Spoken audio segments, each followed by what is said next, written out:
So good to see you, sir. Thank you भाई। And many congratulations आपको re release पे जब इतना क्रेजी फैंस इतना ज़्यादा प्यार मिलता है, क्या फील होता है? ये फील होता है कि ये हम सारे जितने एक्टर्स हैं, हम जितने सारे लोग ऑफिस में काम कर रहे हैं, घरों में काम कर रहे हैं, ये सबके लिए है कि अगर आपको रिजल्ट नहीं मिल रहा है तो कितने भी साल निकल जाए आपको फाइट करते रहना है। और ये जो फीलिंग है मैं आप सबको सबके साथ शेयर करना चाहता हूँ कि रोज़ सुबह उठना है, रोज़ सुबह तैयार होना है, काम पे जाना है, घर आके चेक करना है, रिज़ल्ट मिला नहीं मिला, फिर अगले दिन सुबह उठ के जाना है और ये करते रहना है। हफ्ते में नहीं होगा, महीने में नहीं होगा, 6 महीने में नहीं होगा, साल में नहीं होगा, कई बार इस फिल्म की तरह 9-9 साल लग सकते हैं। करते रहना है, बात ये है। और I would like to also dedicate this win. मुझे सुबह से काफ़ी सारे इमोशनल मैसेजेस आए, कुछ एक्टर्स के आए हैं तो कुछ डायरेक्टर्स के आए हैं, तो उनको मैं ये जो फिल्म की फीलिंग है, जो रिस्पॉन्स है, ये मैं डेडिकेट करूँगा टू माय फेलो एक्टर्स।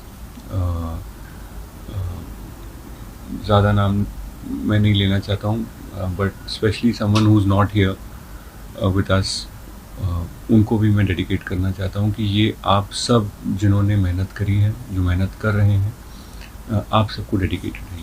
सनम तेरी कसम, जब ये री रिलीज की बातचीत हुई, ये एक टफ डिसीजन भी था क्योंकि जब मूवी रिलीज हुई थी उतनी नहीं चल पाई थी, और जब री रिलीज फैन जब डिमांड कर रहे थे हमें वापस देखनी है, कितना टफ हुआ था कि लोग जाएंगे सच में देखने? नहीं, आप लोगों में क्या बातचीत हुई थी, प्लीज उस बारे में बताएं। तो ज़िंदगी में कुछ भी आप नया करने जाओगे तो वो टफ होगा, ये तय है। क्योंकि वो कहीं रूल में लिखा नहीं होता है, कहीं किताब में आपको रूल मिलेगा नहीं। जैसे मैं घर से जब भागा था 16 साल की उम्र में, तो वो भी मेरे लिए इतना ही टफ डिसीजन था जितना इसको रिलीज़ करने के लिए दीपक सर के ऑफिस के नीचे आके चिल्लाने का जो डिसीजन था। 99% हमें गट फीलिंग जब हम फॉलो करते हैं तो वो टफ डिसीजन ही होता है, क्योंकि हम उसे एक्सप्लेन नहीं कर पाते। तो जब मैं घर से भी भागा हूँ, वो भी मैं नहीं एक्सप्लेन कर पाया किसी को। जब मुंबई से मैं हैदराबाद जाने लगा तेलुगु फिल्म्स का पार्ट बनने, तब भी मैं एक्सप्लेन नहीं कर पाया मैं क्यों कर रहा हूँ। वहाँ से जब मैं वापस मुंबई में ट्राई करने आया तो भी मैं एक्सप्लेन नहीं कर पाया। ये फिल्म मैंने क्यों करी, ये भी मैं नहीं एक्सप्लेन कर पाया।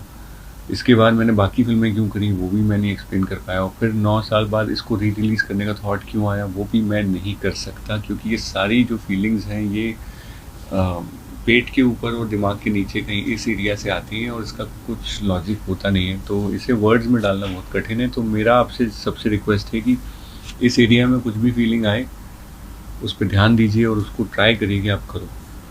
अगर एक चीज़ आपसे जानना हो सर कि 2016 में जब ये फिल्म रिलीज हुई, उस समय उतनी क्यों नहीं चली, इतना प्यार अब जाके क्यों मिल रहा है?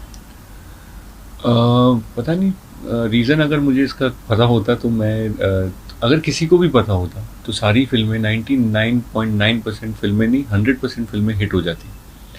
तो मैं आपसे ये तो शेयर करना चाहूँगा कि कोई भी ऐसा इंसान नहीं है हॉलीवुड में या हिंदी फिल्म इंडस्ट्री में या साउथ फिल्म इंडस्ट्री या पूरा एक बोल लीजिए ग्लोबल सिनेमा में, कोई भी ऐसा व्यक्ति नहीं है जो ये बता सके कि ये फिल्म जो है क्यों नहीं चली और ये फिल्म क्यों चली।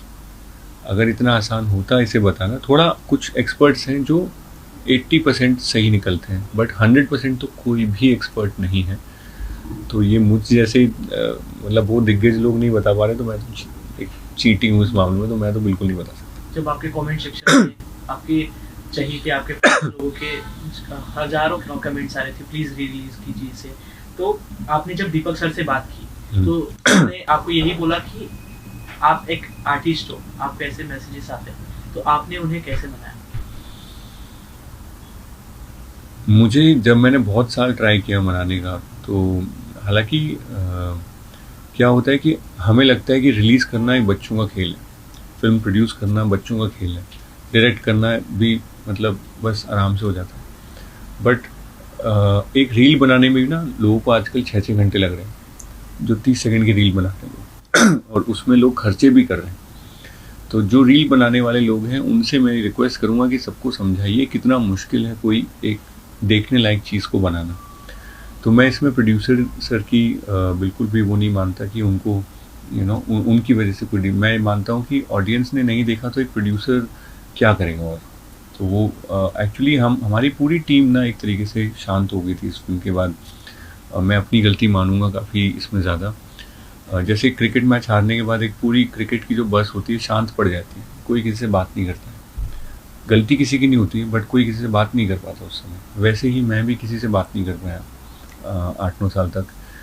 तो कहीं ना कहीं मैं अपने ऊपर भी ये ब्लेम लूँगा। और फिर मैंने फाइनली जब मैंने उनको ऑडियंस को बोला इंस्टाग्राम पे कि आप लोग प्लीज़ इस कमेंट सेक्शन में आप लोग करिए जो आपको भरना है, और उन लोगों ने वो चीज़ को फोटो किया, लिखा।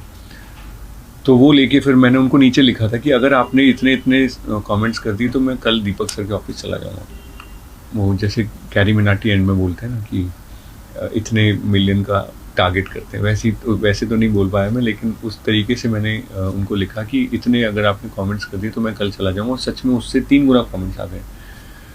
तो फिर मैं आ गया यहाँ पे नीचे, और मैंने वो हरकत करी जो मेरे कई मतलब करीबी लोगों ने मुझे मना किया कि एक एक्टर ऐसे हरकत नहीं करना चाहिए एक एक्टर को, कि नीचे खड़े हो गए ऑफिस में आप चिल्ला रहे हो, ये अच्छा नहीं लगता आपकी इमेज पे।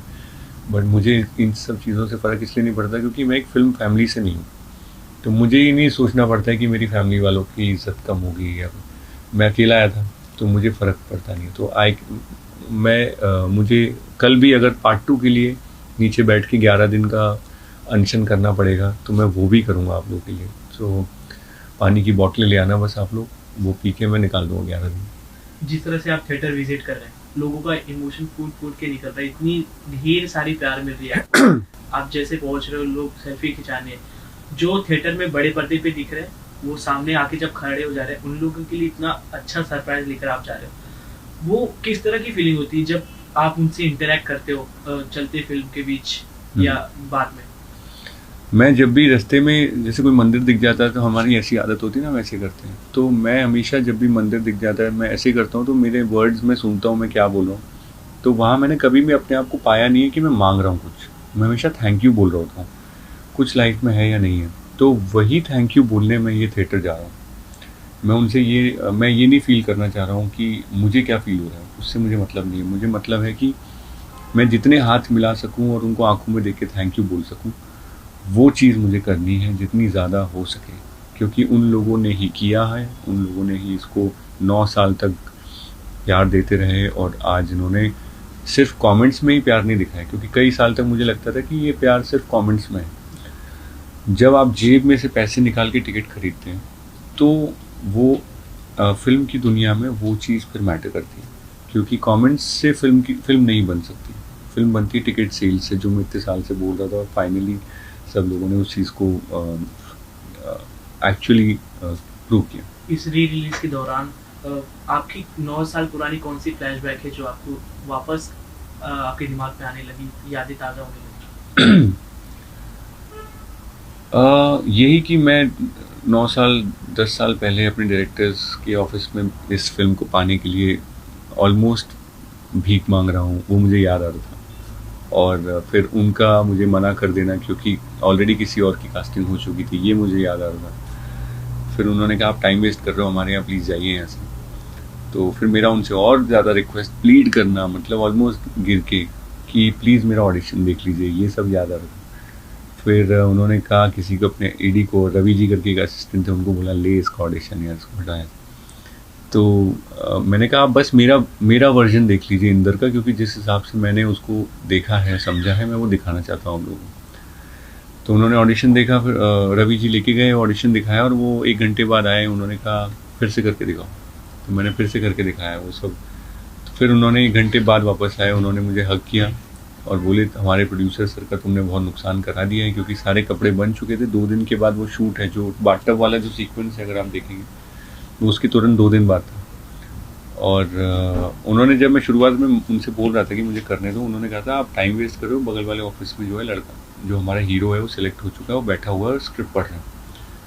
जब ये सब हुआ, जब विनय सर, राधिका मैम ने देखा, विनय सर और दीपक मुकुट सर से उन्होंने बात करी मेरा ऑडिशन देखे, तो विनय सर ने फिर मुझे हक किया और बोले कि हर्ष तुमने दीपक मुकुट सर का काफ़ी नुकसान करा दिया ऑलरेडी, क्योंकि अब सब कपड़े चेंज होंगे, कॉस्ट्यूम चेंज होगा और अब तुम्हारे लिए बनेंगे क्योंकि तुम फिल्म कर रहे हो। तो उन्होंने मुझे हक किया, तो वो सब मुझे याद आ रहा था। तो मैंने उनसे कहा सर मैं कुछ आपसे पूछूं? उन्होंने कहा बोलो। मैंने कहा सर वॉशरूम जाना है।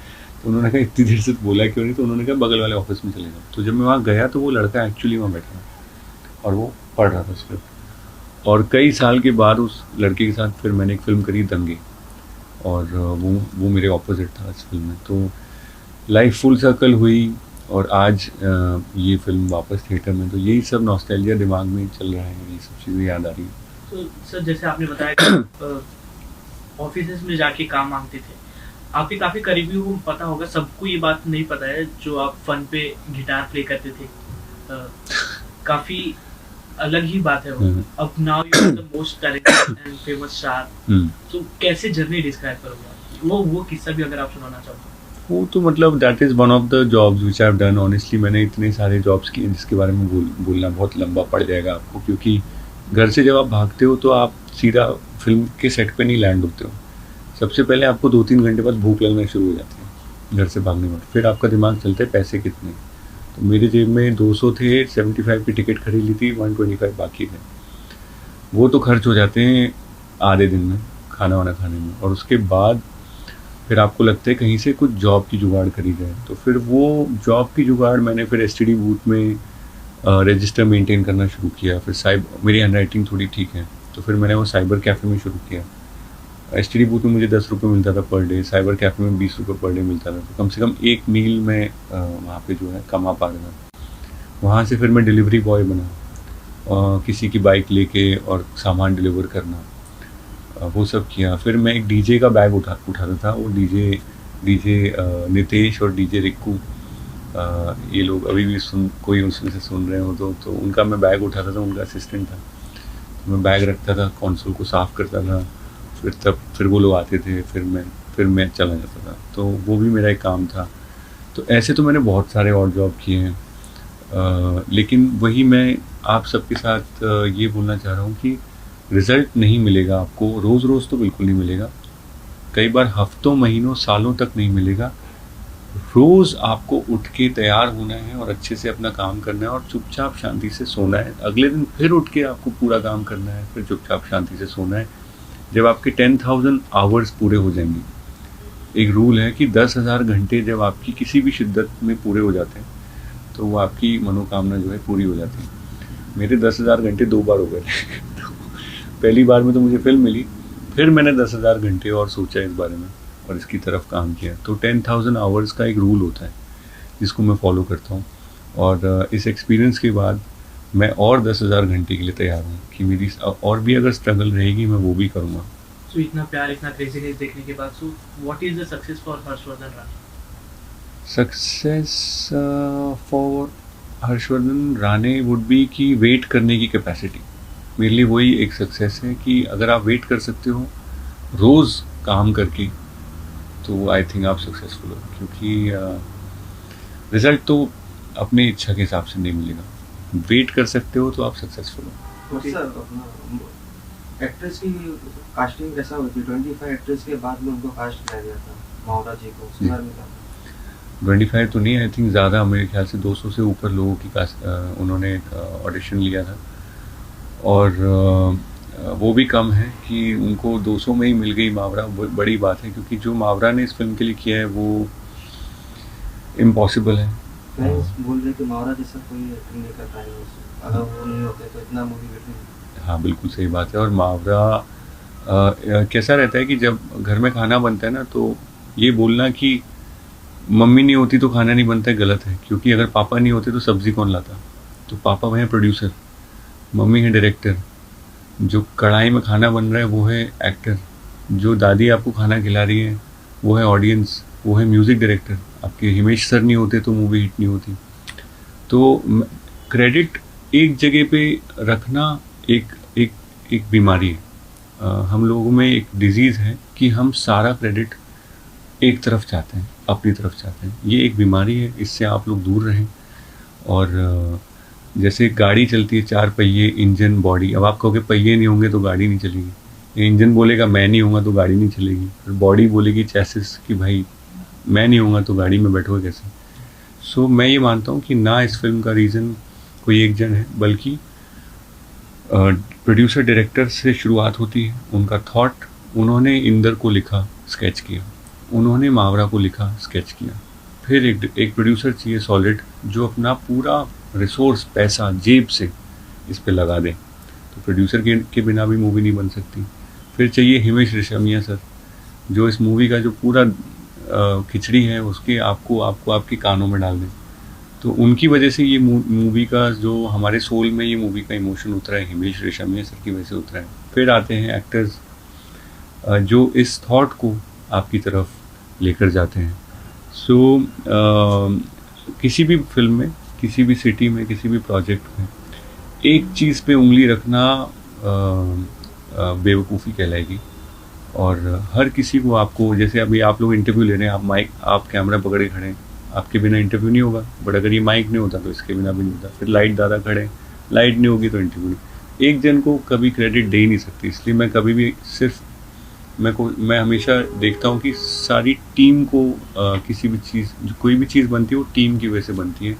एक बैट्समैन या एक बॉलर की वजह से कोई नहीं जीतता। अगर पार्ट 2 बनता है तो सर अपने पोजीशन में किसको देखते हो? आपको आप आ जाओ। मैं तो सर, मैं प्रोड्यूसर का बेटा थोड़ी हूँ कि मैं मतलब मैं इसको देखता हूँ उसको देखता हूँ। सर मैं एम्प्लॉई हूँ, आप आ जाओगे तो मैं आपके साथ कर लूँगा। नहीं, कोई भी आए। और ये मतलब आप ऐसी कुछ टेक्नोलॉजी बना लो कि मरा हुआ इंसान जिंदा हो जाए, तो मैं आप ही को बोल दूँ कि आप ही राइटर बन जाओ इसके। तो थोड़ा सा हमें प्रैक्टिकली सोचना पड़ेगा कि एक ही सच है दुनिया में, वो है टू डाई। करेक्ट। आप इसको डिफाइन नहीं कर सकते। कोई भी बड़े बड़े महात्मा भी इस चीज़ से बच नहीं पाए। राजा महाराजा, कितना भी पैसा आपके पास होगा, जो एंड होता है वो डेथ होती है। और डेथ के बाद अगर आपके पास कोई टेक्नोलॉजी आ गई है तो मुझे प्लीज़ बता दो, क्योंकि मैं अपने पहले डैडी को जिंदा करना चाहूँगा।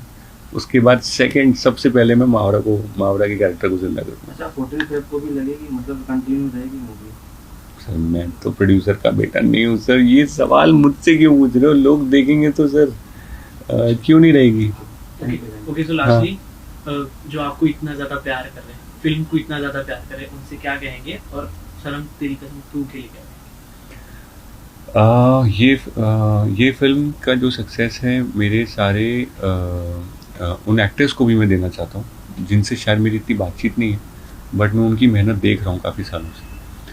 और जो जिंदा हैं, जो नहीं हैं, उन सभी को मैं ये सक्सेस समर्पण करना चाहता हूँ।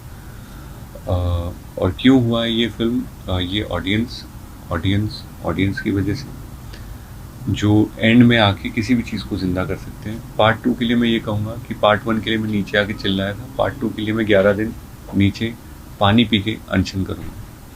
Thank you sir. Thank you sir.